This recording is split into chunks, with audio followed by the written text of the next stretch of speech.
Subscribe करंतु Odia knowledge our channel को एवं पाखरे थिबा बेल आइकन को प्रेस करंतु जहा द्वारा आपण एही बळी एजुकेशनल वीडियो सर्वप्रथमे पाई परिवे। आज आमे पढ़िबा दशम श्रेणी साहित्य बहिर जो आमर पाठ्यक्रम रे थिबा कविता चिल्लिकारे सायंतन दृश्य याकू रचना करिसंती कविवर राधानाथ राय।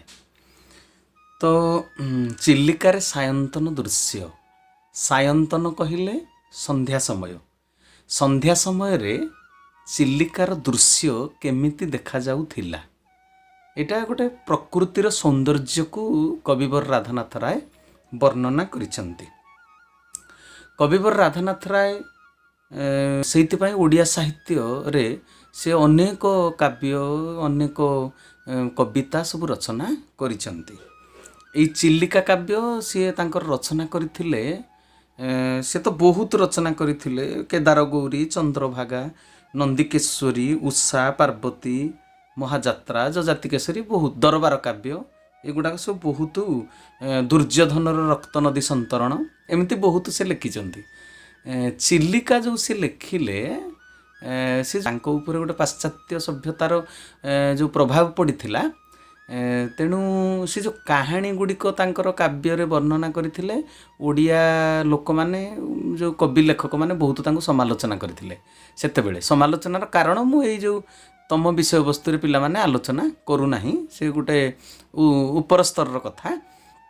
तो समालोचना हेला बेले से भाविले राधानाथ राय मु एमिति लेखा लेखिबी जो थिरे कि कहानी नथिबो चरित्र नथिबे हीरो हिरोइन बा अभिनेता अभिनेत्री कहीं नथिबे। पाश्चात्य सभ्यतार प्रभाव रे जेतेबेले कहानीटा पाश्चात्य अभिमुखी ही जाउची प्राच्य सभ्यतार लोक माने भारतीय संस्कृतिर बा उत्कलीय परंपरार लोक माने मते समालोचना करूचंती। एमिति गोटे लेखिबी जोथिरे कि कहानी नथिबो हीरो नथिबे अभिनेता नथिबे अभिनेत्री नथिबे चरित्र कहीं नथिबे प्रकृतिर वर्णना सेइथिपई से चिल्लिका काव्य रचना कले। जहा हो चिल्लिकार तटरे से बसिचंती सौंदर्य को उपभोग करुचंती प्रकृति केमिति सुंदर देखा जाउछि। तो संध्या समय रो इटा होछि कथा। संध्या समय रे आकाशर चंद्र पूरा सुंदर भाव रे पड़िछि चिल्लिकार जलराशि उपरे अनंत जलराशि दिग्बलय पर्यंत लंबिछि आखि पाउनी केते जल बोली ता उपरे चंद्रंकर किरण पड़िचंती। जह्न आलुओ जेतेले पड़िछि रूपेली किरण अति सौंदर्य भरा देखा जाउची से परिवेशटा। तो तारी उपरे से रचना करिसेंती आउ केमिति देखा जाउची सेही समय रे परिवेशटा केमिति अछि चिल्लिकार। से प्रथम आरंभ करिकि कहउचंती जे प्राची मूल एबे मीन जीवी नाबे छायाकारे चित्र दिशे ठाबे ठाबे। प्राची मूल मूल कहिले एठी गछर मूल नुहे मूल कहिले दिग प्राची कहले पूर्व पूर्व दिग प्राची मूल कहले पूर्व दिगटा से संध्या एबे एबे बोले कौ समय को बुझाउची ना संध्या समय को।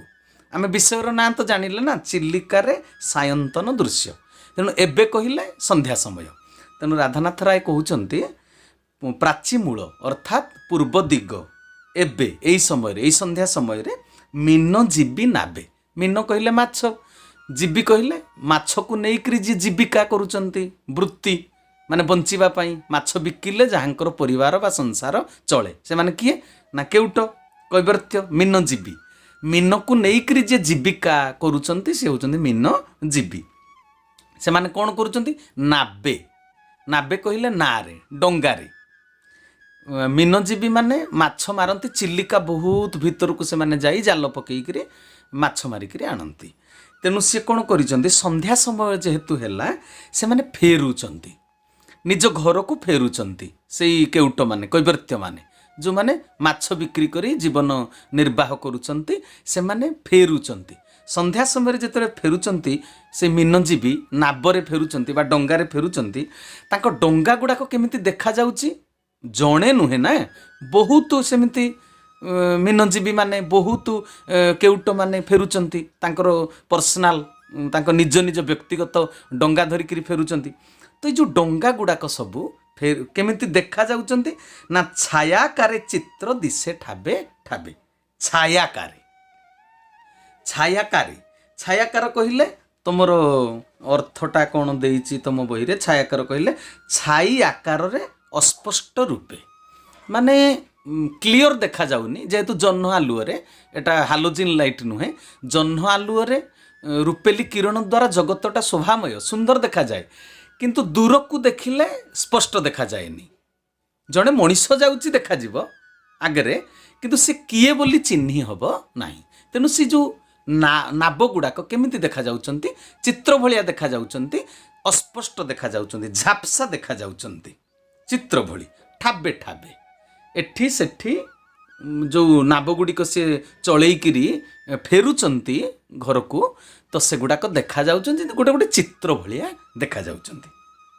ଏଇ କଥା ରାଧାନାଥ ରାୟ କହୁଛନ୍ତି ତାପରେ କହିଲେ ମତ୍ସ୍ୟ ଧରି ସେହୁ ସମୁଦ୍ର ମୁହାଣେ ନିଜ ଗୃହ କଥା ଭାବି ଏକ ଧ୍ୟାନେ ସେମାନେ ମାଛ ମାରିବା ପାଇଁ ଯାଇଥିଲେ ତେଣୁ ମାଛ କିଛି ମାରିଛନ୍ତି ମାଛ ଗୁଡ଼ାକ ଧରିକିରି ଆସୁଛନ୍ତି ସମୁଦ୍ର ମୁହାଣେ ମୁହାଣ କହିଲେ ନଈ ଯେଉଁଠି ଯାଇକିରି ମିଶିଛି ସମୁଦ୍ରରେ ନଈ ଯେଉଁଠି ଯାଇକିରି ସମୁଦ୍ରରେ ମିଶିଛି ସେଇ ଯେଉଁ ମିଳନ ସ୍ଥଳଟାକୁ ସମୁଦ୍ରର ମୁହାଣ ବୋଲି କୁହାଯାଏ ମାନେ ଯେଉଁ ମୁହଁରେ ନଈ ଯାଇକିରି ତା ସହିତ ମିଶିଛି ସେଇଟା ହେଉଛି ସମୁଦ୍ରର ମୁହାଣ ତ ମତ୍ସ୍ୟ ଧରି ସେହୁ ସମୁଦ୍ର ମୁହାଣେ ସେ ସମୁଦ୍ର ମୁହାଣକୁ ଫେରୁଛନ୍ତି ମାଛକୁ ଧରିକିରି ଆଉ କ'ଣ ଚିନ୍ତା କରୁଛନ୍ତି ନା ନିଜ ଗୃହ କଥା ଭାବି ଏକ ଧ୍ୟାନେ ଘରୁ ଯାଇଛନ୍ତି ତାଙ୍କର ପରିବାର ଅଛି ସେ ତ ରୋଜଗାର କରୁଛନ୍ତି ପରିବାରକୁ ଚଳେଇବେ ନା ଆମର ତ ସଂସ୍କୃତି ସେଇଆ ଜଣେ ରୋଜଗାର କରିବ ପରିବାରର ଅନ୍ୟମାନେ ସେଥିରେ ପାଠ ପଢ଼ିବେ ପଇସା ପତ୍ର ଖର୍ଚ୍ଚ କରିବେ ଖାଇବେ ପିଇବେ ପିନ୍ଧିବେ ତେଣୁ ପରିବାର ପାଇଁ ତାଙ୍କର ଭଲ ପାଇବାଟା ଅଛି ବୋଲି ଜଣେ ରୋଜଗାର କରୁଛନ୍ତି 20 ଜଣ ଖାଉଛନ୍ତି ଏଇଟା ଗୋଟେ ତ୍ୟାଗ ଏଇଟା ଆମ ସଂସ୍କୃତି ଯେଉଁଟାକି ଆମର ଲଣ୍ଡନ ସେପଟେ ପାଶ୍ଚାତ୍ୟ ସଭ୍ୟତାରେ ସେଇଟା ନାହିଁ ଯେତେବେଳେ ପିଲା ବଡ଼ ହୋଇଯିବ ବିବାହ କରିଯିବ ବାପା ମାଆଠୁ ସେମାନେ ଅଲଗା ହୋଇଯାଆନ୍ତି କିନ୍ତୁ ଆମ ଭାରତୀୟ ସଂସ୍କୃତି ଉତ୍କଳୀୟ ପରମ୍ପରା ହେଉଛି ମହାନ ସେଇଥିପାଇଁ ଏଠି ସମ୍ପର୍କଟା ଅତି ନିବିଡ଼ ତେଣୁ ଯେଉଁ ପରିବାର ପାଇଁ ସେ ମାଛ ମାରିକିରି ରୋଜଗାର କରିବା ପାଇଁ ଯାଇଛନ୍ତି ସମୁଦ୍ର ଭିତରକୁ ଜୀବନ ବି ବିପଦଗ୍ରସ୍ତ ହୋଇପାରେ କେତେବେଳେ ବାତ୍ୟା ଆସିବ କେତେବେଳେ ଗୋଟେ ଝଡ଼ ଆସିବ ସେଥିରେ ଜୀବନ ବି ଚାଲିଯାଏ ତେଣୁ ଯେଉଁ ପରିବାର ପ୍ରତି ଏତେ ଆକର୍ଷଣ ତାଙ୍କର ଏତେ ଭଲ ପାଇବା ରୋଜଗାର କରିବା ପାଇଁ ଯାଇଛନ୍ତି ତ ଫେରିଲା ବେଳକୁ ଖୁସିରେ ଯିଏ ଯୁଆଡ଼େ ଯାଇଥାଏ ଫେରିଲା ବେଳକୁ ନିଜ ଘରକୁ ଭାରି ଖୁସି ଲାଗେ ମାନେ ଗଲା ବେଳକୁ ବାଟଟା ଅଧିକା ଲାଗେ ଫେରିଲା ବେଳକୁ ଯେମିତି ଲାଗେ ବାଟଟା ସରି ସରି ଯାଉଛି ରାସ୍ତା ସରି ସରି ଯାଉଛି କିଲୋମିଟର ସରି ସରି ଯାଉଛି କାରଣ ସ୍ତ୍ରୀ ସହିତ ଦେଖାହେବ ପିଲାଛୁଆଙ୍କ ସହିତ ଦେଖାହେବ ବାପା ମାଆଙ୍କ ସହିତ ଦେଖାହେବ ଏତେ ସମୟ ଗୋଟେ ଦୂରତାରେ ଥିଲେ ସେଥିପାଇଁ ତାଙ୍କୁ ଗୋଟେ ତ ତାଙ୍କ ତ୍ୟାଗବାଦର ମାନେ ସେ କ'ଣ ତ୍ୟାଗ କରିବା ପାଇଁ ନିଜେ ରୋଜଗାର କରି ନିଜେ କଷ୍ଟ ସ୍ୱୀକାର କରି ପରିଶ୍ରମ କରି ବହୁତ ଲୋକଙ୍କୁ ଖାଇବାକୁ ଦେବେ ଏଇଟା ଗୋଟେ ମାନେ ବହୁତ ବଡ଼ କଥା ତ୍ୟାଗର କଥା ତ ଏଇଟା ଭଲ ପାଇବା ଅଛି ପରିବାର ପ୍ରତି ଭଲ ପାଇବା ତେବେ ଯାହା ପ୍ରତି ଭଲ ପାଇବା ଅଛି ତା ସହିତ କେମିତି ବେଗି ଟିକେ ମିଳନ ହେବ ବେଗି ମିଶିବି ତାଙ୍କୁ ଦେଖା କରିବି ତ ଭାବି ଭାବି ସିଏ ଫେରୁଛନ୍ତି କେତେ ସୁନ୍ଦର କଥା କହିଲେ ନିଜ ଗୃହ କଥା ଭାବି ଏକ ଧ୍ୟାନେ ଆଉ ଅଲଗା ଚିନ୍ତା କିଛି ନାହିଁ କେବଳ ଘର ଚିନ୍ତା ଘରେ କେମିତି ପହଞ୍ଚିବି କ୍ଳାନ୍ତ ବି ହେଇ ପଡ଼ିଥିବେ ଘରେ ପହଞ୍ଚିଲେ ଭାତ ଖାଇବେ କି ଶୋଇବେ ସନ୍ଧ୍ୟା ହେଇଗଲାଣି ତ ଘର କଥା ଏକ ଧ୍ୟାନରେ ଆଉ କେଉଁ କଥା ଚିନ୍ତା ନ କରି ସେ ଘରକୁ ଫେରୁଛନ୍ତି ହେଲା ତେବେ ସେଇ ସମୟରେ କ'ଣ ଆଉ ଘଟୁଛି ପରିବେଶଟା କେମିତି ହେଇଛି ନା ଭାଲେରୀ ଶିଖରେ ସନ୍ଧ୍ୟା ତାରା ଦେଖି ଆସନ୍ତି ପଟିକା ମୋହଲ୍ଲାସେ ଟେକି ତ ଭାଲେରୀ ଶିଖରେ ସନ୍ଧ୍ୟା ତାରା ଦେଖି ତ ଆଗକାଳେ କ'ଣ ହେଉଥିଲା କି ସେତେବେଳେ ଘଣ୍ଟା ନଥିଲା ସମୟର ସୂଚନା କ'ଣ ଆମ ଘରର ଛାଇଟା ପଡ଼ିଛି ଦୁଆରେ ଦୁଆରେ ଛାଇଟା କେଉଁ ପର୍ଯ୍ୟନ୍ତ ପହଞ୍ଚିଲେ କେତେଟା ବାଜିବ ସେତେବେଳେ ମାନେ ମନେକର ବିଲକୁ ଆମର ଧାନ ରୋଇବାକୁ ଯାଉଥିଲେ ମୂଲିଆ ମାନେ ସେତେବେଳେ ସେ ଯଦି 12ଟା କି 1 ବାଜିଗଲା ମାଲିକ ଚାହିଁବ ଯେ ଆଉ ଟିକେ କାମଟା ବଢ଼ିଯାଉ କାହିଁକି କାଲିକି ବାକି ରହିବ ତ ସେ କହନ୍ତି କାହିଁ କେତେଟା ବାଜିଛି କି ଏତେବେଳୁ ତୁମେ ସମୟ ହେଇଗଲା ବୋଲି କହୁଛ ଆଉ କହିଲେ ବାବୁ ତମେ କି ସମୟ ଆମକୁ କହିବ ଆମ ଅଣ୍ଟା ବା ସମୟ କହିବ ଏତିକି ସମୟ କାମ କଲା ବେଳକୁ ଆମ ଅଣ୍ଟା କେତିକି କଷ୍ଟ ଲାଗେ ଅଣ୍ଟା ବଥା ହୁଏ ଆମେ ସେତିକିରୁ ଜାଣିଯିବୁ କେତିକି ସମୟ ହେଲା ବୋଲି ଠିକ୍ ସେମିତି ଗଛର ଛାଇକୁ ଦେଖି ଗଛର ଛାଇଟା କେଉଁଠି ପଡ଼ିଛି ପୁରା କାଳରେ ଅତୀତରେ ସମୟ ଜାଣୁଥିଲେ ଖାଇବା ସମୟ ହେଇଗଲାଣି କାରଣ ଛାଇ ଏଇଠି ପହଞ୍ଚିଲାଣି बुझेगा कथा। तेणु मत्स्यजीवी माने केउट माने जिते फेरुचंती भालेरी शिखरे संध्या तारा देखी, जो चिलिका भितर भालेरी पहाड़ अच्छी से पहाड़ उपरे संध्या तारा गोटे तारा को देखी से समय को जानीगले एतिकी समय हो गलानी, संध्या एतिटा बाजीगलानी। तो ताकू देखिकी आसंती पट्टिका मोहल्ला से टेकी।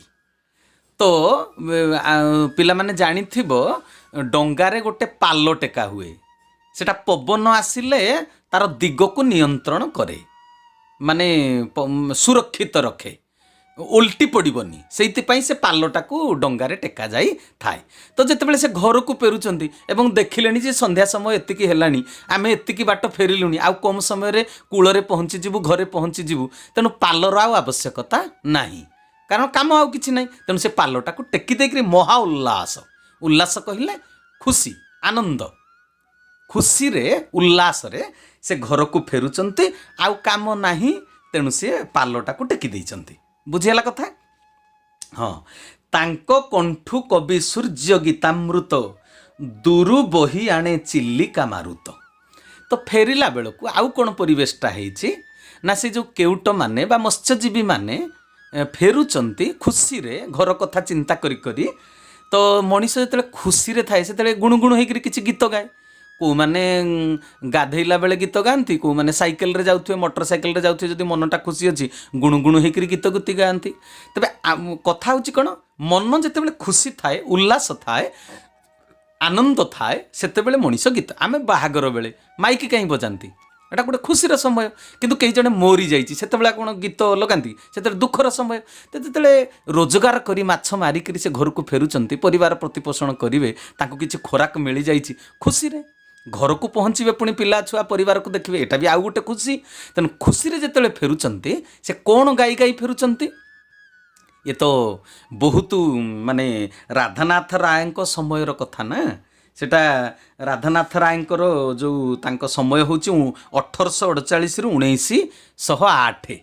तेणु से समय आजिकल जमी मीडिया मोबाइल रे आमे गीत शुणुचे, फिल्म देखुचे, एते जो इलेक्ट्रोनिक्स मीडिया एते डेभलप करि नथिला, विकास घटी नथिला एते विज्ञानर। तेणु सेते बेले मनीष एंटरटेनमेंट कौन नहीं करुथिले, पाला दासकाठिया, गाँव रे होथुला ड्रामा, पौराणिक नाटक। तो 1908 मसीहा पूर्वर कथा एटा ना। तेणु सेतिकी बेलू लोक माने खुशी हेले कौन गीत गाउथिबे ना, कवि सूर्य बलदेव रथ लिखिथिले गोटे चंपू, से चंपू हैला गलाणी तो गला कथारे संगात, सुंदर से गोटे गीत लिखिथिले। तो सेई गीतटाकू लोक माने अभ्यास करिथांती, आ खुशी बेले गांती, जेतेबेले तांको मन खुशी थाए सेतेबेले सेई गीतटाकू से गांती। तो ये जो मत्स्यजीवी माने फेरुचंती घर को, तांको कंठरे भी कवि सूर्य बलदेव रथंकर से गीतामृत को से गाउचंती, माने से गीत को से गाउचंती। तो कौन होउची से जो गीतामृत माने अमृत तुल्य, माने एति भल लगे शुणिबाकू, गाइबा लोक को भल लगे, शुणिबा लोक को भल लगे। तेणु कवि सूर्य बलदेव रथ तांको गीतामृत बोली कहउचंती। ते लेखि माने ये आम राधानाथ राय कहउचंती से गीत अमृत तुल्य गीत, दूरु बही आणे चिल्लिका मारुत। तेबे चिल्लिकार कूଳରେ जी बसीची ताकू भी सी शुणी पारुची। चिल्लिका भितरु डंगारे आसिला बेले आनंद मनरे जो गीत को कवि सूर्य बलदेव रथंकर रचित जो गीत को गाउचंती केउट माने मत्स्यजीवी माने, चिल्लिका कूଳରେ बसीथिबा लोक को मध्य ताहा शुभुची। काहींकी ना मारुत, मारुत कहले पवन, चिल्लिकार जलराशि को स्पर्श करी जो पवन बही आसुची कूल को, से पवन रे भासी आसुची, से शब्द से संगीत भासी आसुची कूल को। तेणु अति सुंदर दूरु बही आणे, दूररू चिल्लिका भितरू से जो कंठरू निर्गत होउची गीत कवि सूर्य बलदेव रथंकर मत्स्यजीवी माने गाउचंती, पवन रे सेटा भासी आसुची एवं चिल्लिका कूଳରେ थिबा लोकंकु से गीत शुभुची। एइटा हला कथा। तापर कथाटा, उल्लासर आत्मा प्राय गीत तान, ह्रद नील बक्षे करे अधिष्ठान। उल्लासर आत्मा, उल्लास कहले आनंद कहिछि, आत्मा आत्मा प्रकृत रे आनंद पाए। पिला माने तुमे तो 10म श्रेणी पिला, आ अधिक कौन कहिबी, देह खोजे सुख, मन खोजे शांति, आत्मा खोजे आनंद। ଭଲ ଖାଇବା ଜିଭ ଚାଖିଲା, ଭଲ ଗୋଟେ ଡ୍ରେସ୍ ପିନ୍ଧିବା, ଦେହ ପିନ୍ଧିଲା, ଦେହଟା ସୁନ୍ଦର ଦେଖାଗଲା, କିନ୍ତୁ ଦେହ ଭିତରେ ଗୋଟେ ଆତ୍ମା ଅଛି। ଆତ୍ମା ସୁଖ ଭୋଗ କରେ ନାହିଁ, ଦେହଟା ସୁଖ ଭୋଗ କରେ। ଭଲ ଖାଇବା, ଭଲ ପିନ୍ଧିବା, ଭଲ କୋଠା ଘରେ ରହିବା, ଏଗୁଡ଼ାକ ଦେହର ଭୋଗ। ସେଣ୍ଟ ଲଗେଇଲ, ବାସନା, ତମ ନାକ ଶୁଙ୍ଘିଲା, ନାକ ହେଉଛି ଦେହର ଦେହର ଗୋଟେ ଅଙ୍ଗ। ତ ଆତ୍ମା ଖୋଜେ ଆନନ୍ଦ, ଆଉ ମନ ଖୋଜେ ଶାନ୍ତି। ଯାହାର ଧନ ସମ୍ପତ୍ତି କିଛି ନାହିଁ, ଯଦି ସ୍ୱାମୀ ସ୍ତ୍ରୀ ଭିତରେ ଭଲ ପାଇବା ଅଛି, ପୁଅ ଝିଅ ଭିତରେ ଭଲ ସମ୍ପର୍କ ଅଛି, ଭାଇ ଭାଇ ଭିତରେ ଶାନ୍ତି, ମନର ଦରକାର ହେଉଛି ଶାନ୍ତି। ଏଇଟା ମନର କଥା। ଦେହର କଥା ହେଉଛି ସୁଖ, ମନର କଥା ହେଉଛି ଶାନ୍ତି, ଆତ୍ମାର କଥା ହେଉଛି ଆନନ୍ଦ। ତେବେ ସେ ଯେଉଁ ଗୀତ ଭାସି ଆସୁଛି, ସେଥିରେ ସ୍ୱାର୍ଥ କିଛି ନାହିଁ ନା। କେଉଟଙ୍କଠୁ ଶୁଣିଲା ଲୋକ କିଛି ପାଇବାର ନାହିଁ, କିନ୍ତୁ ପାଉଛନ୍ତି କ'ଣ ନା ଗୀତର ସ୍ୱର, ସଙ୍ଗୀତ, ଲେଖା ଅତି ବଢ଼ିଆ ଲାଗୁଛି। ତେବେ କାନ ତାକୁ ଶୁଣିଲା ପରେ କ'ଣ ହେଉଛି? ଉଲ୍ଲାସର ଆତ୍ମା, ଆତ୍ମା ଉଲ୍ଲସିତ ହେଉଛି। ଏ ଦେହ ଭିତରେ ଯେଉଁ ଆତ୍ମା ଅଛି, ଯିଏ ଭାତ ଡାଲି ତରକାରୀ ଖାଏ ନାହିଁ, ତାର ଦରକାର କ'ଣ? ଆନନ୍ଦ। ଆନନ୍ଦ। ଆମେ ଭାଇ ଭାଇ ଭିତରେ ଝଗଡ଼ା ହେଉଛି ଜମିବାଡ଼ି ପାଇଁ, କାହିଁ? ଦେହ ସୁଖ ପାଇଁ। ମୋର ସିଏ ନେଇଗଲା, ମୋର ସ୍ୱାର୍ଥ ପୂରଣ ହୋଇଥାନ୍ତା, ମୋ ସ୍ୱାର୍ଥ ପୂରଣ ହେବ ନାହିଁ, ଝଗଡ଼ା ହେଉଛି। କିନ୍ତୁ ଆତ୍ମା ଝଗଡ଼ା କରେନି କାହା ସହିତ। ଏ ଦେହ ଭିତରେ ଯେଉଁ ଆତ୍ମା ଅଛି, ଯେଉଁଟାକି ଚାଲିଗଲା ପରେ ମଣିଷ ମରିଯାଏ, ତାକୁ ମଶାଣିକି ନେଇକରି ପୋଡ଼ି ଦିଆଯାଏ। ତେବେ ପୋଡ଼ିଯାଏ କେଉଁଟା? ଦେହଟା ପୋଡ଼େ ନା। ଆଉ ଦେହଟା କ'ଣ ନା? ଦେହଟା ହେଉଛି ଭୋଗ କରିଛି, ଭାତ ଡାଲି ତରକାରୀ ଖାଇଛି, ପିନ୍ଧିଛି, ଏ ଦେହଟା ପୋଡ଼ିଯାଏ, ଆତ୍ମା ପୋଡ଼େ ନାହିଁ। ତେଣୁ ଆତ୍ମାର ଦରକାର ଆନନ୍ଦ, ସୁଖ ନୁହେଁ। ତେଣୁ ଏ ଯେଉଁ ଗୀତ ଶୁଣିଲା ପରେ ଉଲ୍ଲାସର ଆତ୍ମା ପ୍ରାୟ ଗୀତ ତାନ, ସେ ଗୀତର ଯେଉଁ ତାନ, ସେ ଗୀତର ଯେଉଁ ସ୍ୱର, ତାନ କହିଲେ ସ୍ୱର, ଉଲ୍ଲାସର ଆତ୍ମା ପ୍ରାୟ, ଆତ୍ମା ଆନନ୍ଦିତ ହେଲା ପ୍ରାୟ ସେ ଗୀତର ସ୍ୱର। ବୁଝିହେଲା? ହ୍ରଦ ନୀଳ ବକ୍ଷେ କରେ ଅଧିଷ୍ଠାନ। ତେବେ ସେ ଯେଉଁ ଉଲ୍ଲାସର ଆତ୍ମା, ସେ ଅଧିଷ୍ଠାନ କରିଛି କେଉଁଠି? ଆମର ଅଧିଷ୍ଠାତ୍ରୀ ଦେବୀ, ଗୋଟେ ମନ୍ଦିରରେ ଜଣେ ଦେବୀ ଅଛନ୍ତି, ଅଧିଷ୍ଠାତା ଦେବତା। ପୁରୀ ବଡ଼ ଦେଉଳରେ ଜଗନ୍ନାଥ ଅଧିଷ୍ଠାନ କରିଛନ୍ତି। ତେବେ ଯେଉଁ ଉଲ୍ଲାସର ଆତ୍ମା, ତା ସ୍ଥାନ କେଉଁଠି? କେଉଁଠି ଅଧିଷ୍ଠାନ କରିଛି? ନା ହ୍ରଦ ନୀଳ ବକ୍ଷେ, ଚିଲିକା ଯେଉଁ ହ୍ରଦ, ତାର ଯେଉଁ ନୀଳ ଜଳ ରାଶି, ତାର ବକ୍ଷ କହିଲେ ଛାତି, ତା ଉପରେ କରେ ଅଧିଷ୍ଠାନ। ମାନେ କାହିଁକି? ଏ ଯେଉଁ ଆନନ୍ଦଟା କେଉଁଠୁ ମିଳୁଛି କି? ଆନନ୍ଦର ପ୍ରାପ୍ତିର ସ୍ଥାନ କେଉଁଟା? ନା ଚିଲିକା ହ୍ରଦ। ତେଣୁ ଉଲ୍ଲାସର ଆତ୍ମା ସ୍ଥିତିବାନ ହୋଇଛନ୍ତି, ଅଧିଷ୍ଠାନ କରିଛନ୍ତି ଚିଲିକାର ନୀଳ ଜଳରାଶି ଉପରେ। ଏଇଟା ହେଲା ତାର ଅର୍ଥ। ଆଉ କ'ଣ? ତାପରେ କ'ଣ କହୁଛନ୍ତି ନା ହସନ୍ତି ଚୌଦିଗେ ମଧୁର ହାସିନୀ, ଦିଗଙ୍ଗନା ଜ୍ୟୋତ୍ସ୍ନା ଦୁକୁଳ ବାସିନୀ। ହସନ୍ତି ଚୌଦିଗେ, ଏ ଯେଉଁ ପବିତ୍ର ପରିବେଶ, ଏ ଯେଉଁ ଆନନ୍ଦ, ଗୀତ ଶୁଭୁଛି, ଚନ୍ଦ୍ରଙ୍କର କିରଣ ପଡ଼ିଛି, ନାବଗୁଡ଼ିକ ଚିଲିକାର ନୀଳ ଜଳ ରାଶିରେ ଛାୟା ପ୍ରାୟ ଦେଖାଯାଉଛନ୍ତି, ସୁନ୍ଦର ଭାବରେ ଆସୁଛନ୍ତି। ତେବେ ଏଇଗୁଡ଼ାକ ଯେଉଁ ଦେଖିକିରି ଆଉ କିଛି ଖୁସି ହେଉଛନ୍ତି, ଏଇଟା କବିର କଳ୍ପନା। ପ୍ରକୃତରେ ଦିଗଙ୍ଗନା କ'ଣ କି? ଦିଗଙ୍ଗନା କହିଲେ ଦିଗ ପାଳିକା ଦେବୀ। ମାନେ ଆମର ଯେଉଁ ଆମ ସଂସ୍କୃତିରେ ଯେଉଁ ଆମେ ବିଜ୍ଞାନ ଯୁଗର ମଣିଷ ତ ଏହାକୁ ଗ୍ରହଣ କରେ ନା, କିନ୍ତୁ ଆମର ଯେଉଁ 10 ଦିଗ ଅଛନ୍ତି, ପୂର୍ବ, ପଶ୍ଚିମ, ଉତ୍ତର, ଦକ୍ଷିଣ, ନୈଋତ, ଅଗ୍ନିକୋଣ, ଏଇ ଯେଉଁ 10 ଦିଗ ଅଛନ୍ତି, ଅର୍ଦ୍ଧ ଉର୍ଦ୍ଧ, 10 ଦିଗର 10 ଦେବତା ଅଛନ୍ତି ଆମ ଭାରତୀୟ ସଂସ୍କୃତିରେ, ଆମ ବୈଦିକ ପରମ୍ପରାରେ ଅଛନ୍ତି। 10 ଦିଗପାଳକୁ ଆମେ ପୂଜା କରୁ ଘର ପ୍ରତିଷ୍ଠା ବେଳେ କି କୌଣସି ପୂଜା କାର୍ଯ୍ୟ ବେଳେ। ତ ଏଇ ଯେଉଁ ଦିଗଙ୍ଗନା, ପ୍ରତ୍ୟେକଟି ଦିଗର ଯେଉଁ ଦେବତା ଅଛନ୍ତି, ତାଙ୍କର ଜଣେ ଜଣେ ସ୍ତ୍ରୀ ଅଛନ୍ତି, ଦେବୀ ଅଛନ୍ତି। ତେଣୁ ସେଇ ଦିଗଙ୍ଗନା ମାନେ ଦିଗର ଅଙ୍ଗନା, ଅଙ୍ଗନା କହିଲେ ନାରୀ, ସ୍ତ୍ରୀ। ତେଣୁ ଦିଗଙ୍ଗନା ମାନେ ସେ ଦେବୀ ମାନେ ମଧ୍ୟ ଖୁସି ହେଉଛନ୍ତି। ଏ ଯେଉଁ ପବିତ୍ର ପରିବେଶକୁ ଦେଖିକିରି ସେମାନେ ମଧ୍ୟ ଖୁସି ଅନୁଭବ କରୁଛନ୍ତି। ହସନ୍ତି, ହସୁଛନ୍ତି ଖୁସିରେ। ହସନ୍ତି ଚୌଦିଗେ, କ'ଣ କହିଲେ? ହସନ୍ତି ଚୌଦିଗେ ମଧୁର ହାସିନୀ। ତାଙ୍କ ହସ ମଧୁର। ହସିବାଟା ପ୍ରକୃତରେ ମଧୁର, କାନ୍ଦିବାଟା ସିନା ତିକ୍ତ ପିତା, ଦୁଃଖ ପାଇଲେ କିଏ କାନ୍ଦେ, କିନ୍ତୁ ସୁଖ ପାଇଲେ ହସନ୍ତି। ତେଣୁ ହସଟାକୁ ମଧୁର ବୋଲି କୁହାଯାଇଛି। ହସନ୍ତି ଚୌଦିଗେ ମଧୁର ହାସିନୀ। ହାସିନୀ କହିଲେ ସ୍ତ୍ରୀଲିଙ୍ଗ କରାଯାଇଛି, ଯେହେତୁ ଦିଗଙ୍ଗନା, ଅଙ୍ଗନା କହିଲେ ସ୍ତ୍ରୀ। କିଏ ହସୁଛନ୍ତି? ନା ଦିଗଙ୍ଗନା ଜ୍ୟୋତ୍ସ୍ନା ଦୁକୁଳ ବାସିନୀ। ସେ ଦିଗଙ୍ଗନା ମାନେ କ'ଣ ପିନ୍ଧିଛନ୍ତି? ବାସିନୀ, ବାସ କହିଲେ ଘର, ଆଉ ବାସ କହିଲେ ପୋଷାକ, ବସନ, ବାସନ। ବାସନ କହିଲେ ଯେଉଁଥିରେ ଆମେ ଖାଉଛନ୍ତି, କିନ୍ତୁ ବସନ କହିଲେ ଯେଉଁଟା ଆମେ ପିନ୍ଧୁଛନ୍ତି। ତେଣୁ ବାସିନୀ, ଯିଏ ପିନ୍ଧିଛନ୍ତି ସିଏ ବାସିନୀ, ବାସକୁ ଯିଏ ପରିଧାନ କରିଛନ୍ତି ସିଏ ବାସିନୀ। ତେବେ ବାସିନୀ କିଏ ନା ଦିଗଙ୍ଗନା। 10 ଦିଗର ଯୋଉ ଦେବୀ ମାନେ ସେ ବାସିନୀ ମାନେ ପିନ୍ଧିଛନ୍ତି। କାହାକୁ ପିନ୍ଧିଛନ୍ତି? ଦୁକୁଳ। ଦୁକୁଳ କହିଲେ ବସ୍ତ୍ର, ବସ୍ତ୍ର ପିନ୍ଧିଛନ୍ତି। କ'ଣ ବସ୍ତ୍ର? ନା ଜ୍ୟୋତ୍ସ୍ନା। ଚନ୍ଦ୍ରଙ୍କର ଯୋଉ ଜ୍ୟୋତ୍ସ୍ନା ମାନେ ସିଏ ଗୋଟେ ରୂପେଲି ରଙ୍ଗର ଯୋଉ ବସ୍ତ୍ର ଭଳିଆ ପରିକଳ୍ପନା କରିଛନ୍ତି କବି, ତାକୁ ପିନ୍ଧିଛନ୍ତି ଦିଗଙ୍ଗନା ମାନେ।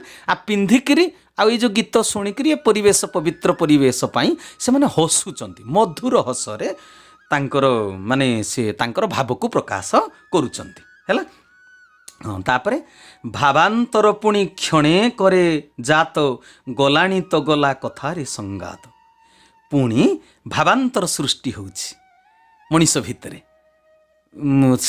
ସେ ସୌନ୍ଦର୍ଯ୍ୟକୁ ଦିଏ ଦର୍ଶନ କରୁଛନ୍ତି। ଆଉ ଯେଉଁ କୈବର୍ତ୍ତ୍ୟମାନେ ଫେରୁଛନ୍ତି ଘରକୁ, ତାଙ୍କ ଭିତରେ ଭାବାନ୍ତର ସୃଷ୍ଟି ହେଉଛି। ମାନେ କ୍ଷଣକ ଭିତରେ ଭାବନାଟା କ୍ଷଣିକ କ୍ଷଣିକ ଭିତରେ। ସେଇଥିପାଇଁ କହନ୍ତି ମହାପୁରୁଷ ମାନେ କହିଛନ୍ତି, ଯିଏ ତୁମକୁ ଖରାପ କଥା କହିଲା ତୁମେ ରାଗିକିରି ତାକୁ ଖରାପ କଥା କହୁଛ, ଗୋଟେ ମିନିଟ୍ ଅଟକି ଯାଅ। ଭାବର ପରିବର୍ତ୍ତନ କ୍ଷଣିକ ଭିତରେ ହେଇଯାଏ। ତୁମେ ଯଦି ନିଜକୁ ସହିଗଲ ତେବେ ଭାବର ପରିବର୍ତ୍ତନ ହେଇଯିବ। ଆଉ ତା ଉପରେ ତୁମେ ପ୍ରତିଶୋଧ ନେବାକୁ ଇଚ୍ଛା କରିବ ନାହିଁ। ସିଂହନାଦ ରଡ଼ିରେ କହିଥିଲି ଯେ 3ଟା ନାଦକୁ ଯଦି ସହିଯାଇଥାନ୍ତା ଭାବର ପରିବର୍ତ୍ତନ ହେଇଯାଇଥାନ୍ତା, ମାନେ ପରିସ୍ଥିତିର ମଧ୍ୟ ପରିବର୍ତ୍ତନ ହେଇଯାଇଥାନ୍ତା। କିନ୍ତୁ ସେ କଥା କରିପାରିଲାନି କିଏ? ଦୁର୍ଯ୍ୟୋଧନ। ସେଇଥିପାଇଁ ତାଙ୍କର ମୃତ୍ୟୁ ହେଲା।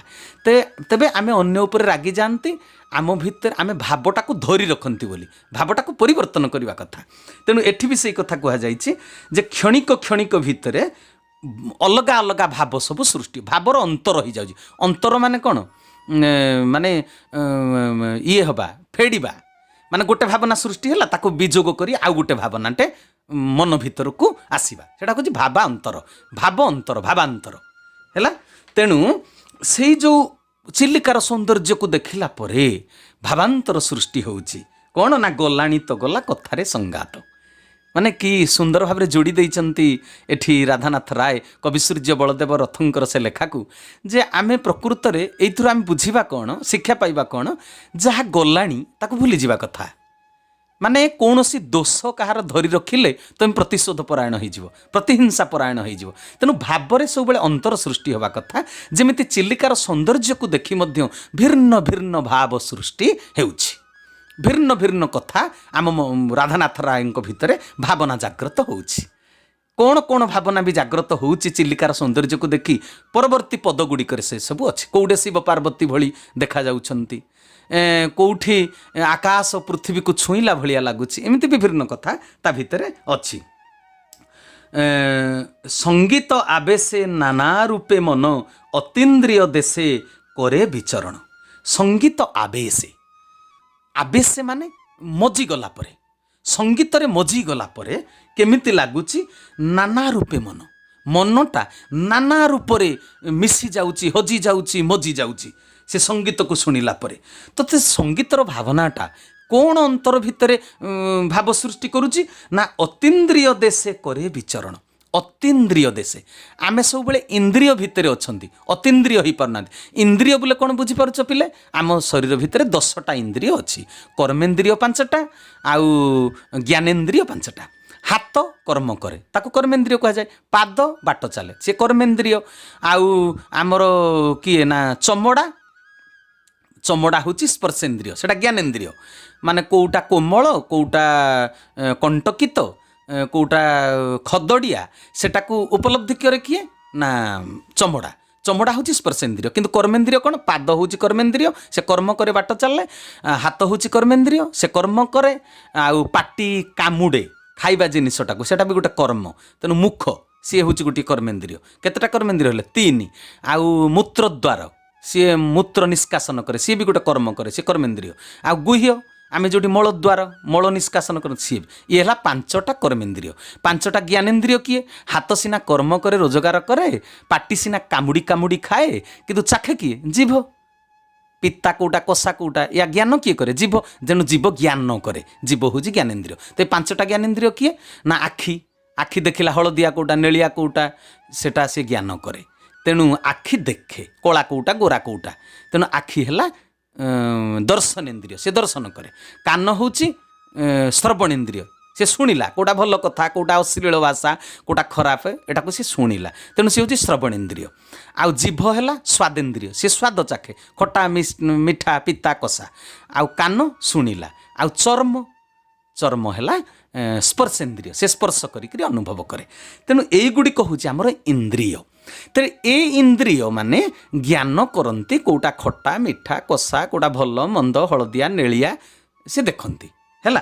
किंतु चिलिकार परिवेश को देखिला परे कविसूर्य बलदेवंकर गीत जो कैवर्त्य मानक कंठरू भासी आसूची ताकू शुणिला परे से मजी गला परे मन कौआड़ को गला अतीन्द्रिय देशे।